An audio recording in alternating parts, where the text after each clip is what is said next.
The next question, the penultimate question, is on self-employment from Assembly Member Twycross. Can I thank Assembly Member Twycross for her question? I understand there are a number of cases of low-paying self-employment coming under scrutiny at the moment within the on-demand or gig economy.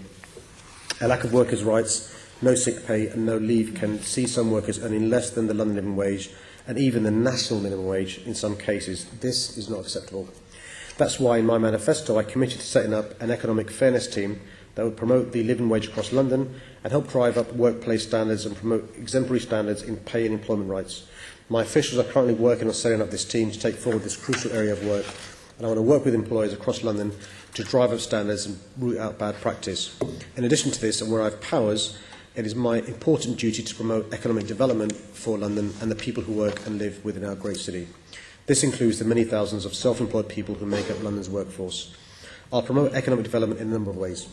The London Finance Commission is preparing the case for more autonomy for the capital to strengthen its fiscal powers and delivery of high-quality public services.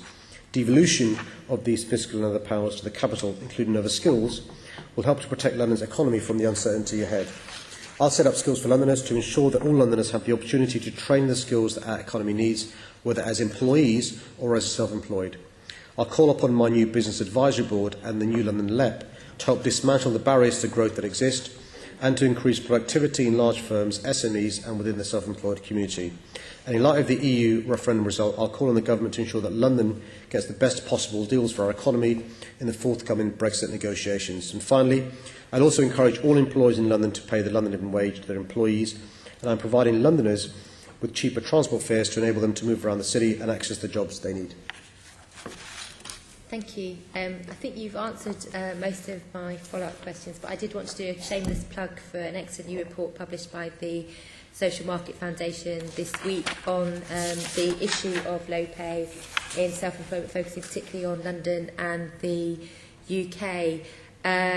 One of the recommendations in the report is actually around sort of making sure that there's additional data that could be collected to sort of look into exactly what the issue is and how it can be addressed and the extent of the problem.